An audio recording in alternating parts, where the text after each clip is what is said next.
Perkenalkan, saya Rita Rosana Elviana Leda, NIM 20030301005, kelas C, semester 2, jurusan Sosiologi. Saya akan mempresentasikan hasil review buku ke-6, mata kuliah Teori Sosiologi Klasik, dengan judul Teori Sosiologi Klasik dan Modern. Yang pertama, Teori Sosiologi Klasik dan Masyarakat Modern. Teori sosiologi klasik muncul pada abad ke-19 sebagai upaya untuk memahami transisi yang sedang berlangsung dari masyarakat feodal tradisional ke masyarakat modern industri. 3 tokoh yang paling difokuskan dalam buku ini adalah Karl Marx, Emil Durkheim, dan Max Weber, yang biasanya dianggap sebagai perwakilan terpenting dari klasik tradisi. Mereka tentu saja bukan satu-satunya kontributor penting bagi perkembangan teori sosiologi klasik atau munculnya sosiologi sebagai sebuah disiplin akademis. Di sini saya berorientasi pada trio ini daripada kelompok yang lebih besar pendiri sosiologi karena beberapa alasan.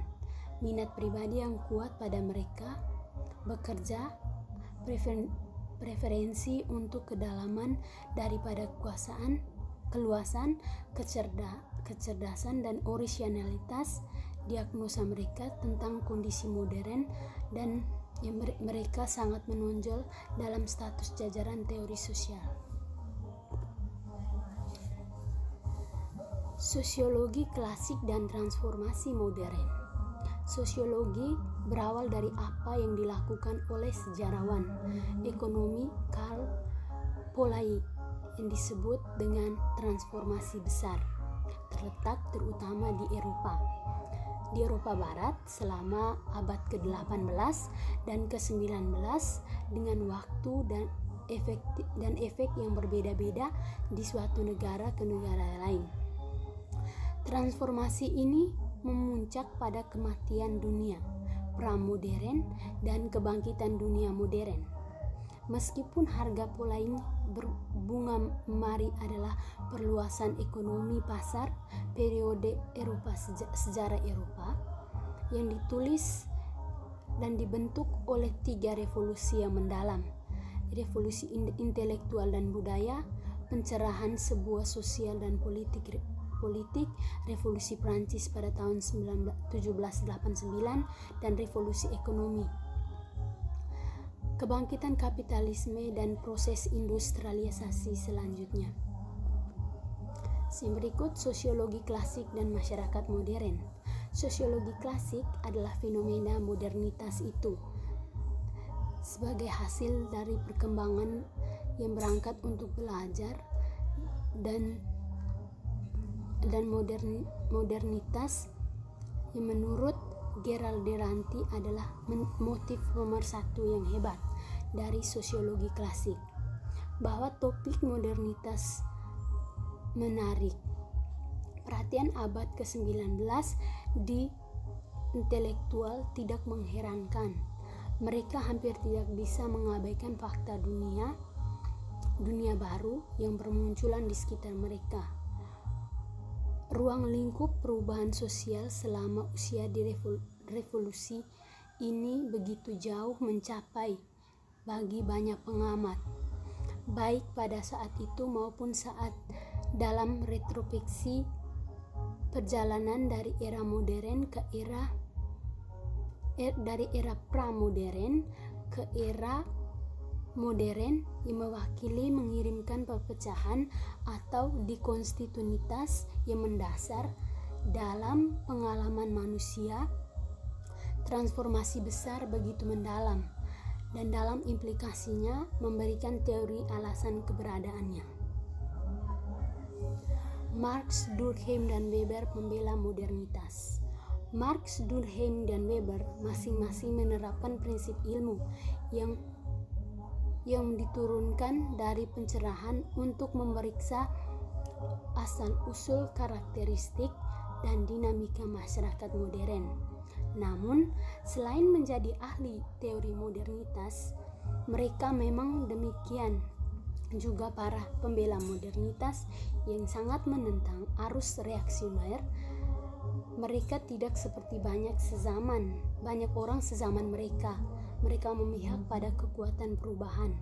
Mereka juga tidak menyesali kematian masyarakat tradisional, takut akan kebangkitan masyarakat modern. Dan meskipun menjadi salah satu kritikus yang paling parah, ia menganggap opmen kapitalisme sebagai pengaruh peradaban. Itu tidak menggabungkan tatanan feodal dengan omanem institusional kuno dan ideologisnya, tetapi juga mempercepat tenaga produktivitas masyarakat.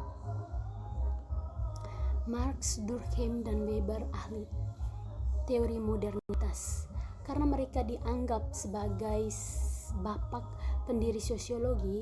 Marx, Durkheim, dan Weber membentuk semacam trio alami yang mempelajari pekerjaan mereka untuk menginformasikan diri kita tentang sejarah dan perkembangan teori sosiologi, untuk belajar apa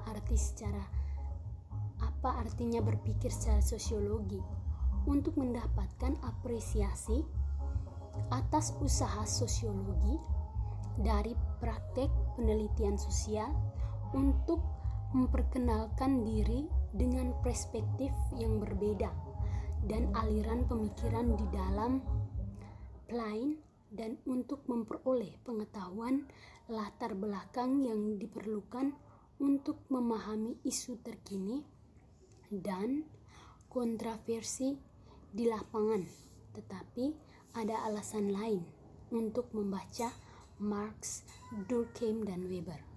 Mereka juga ahli teori modernitas yang terkemuka. Yang berikut, Marx, Durkheim, dan Weber, kritikus modernitas.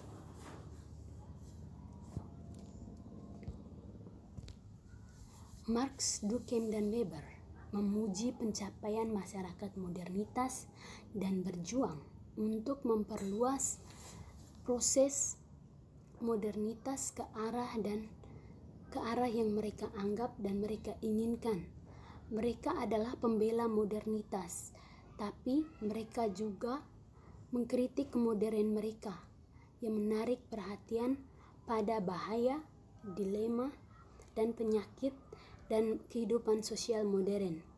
Dan pada kenyataannya mereka menganggap dunia Eropa Barat dan mereka dalam keadaan krisis sebagai hasil tanggapan mereka masing-masing, dan mengajukan diagnosis waktu mereka yang mengungkap kontradiksi patologi dan irasionalitas era modern.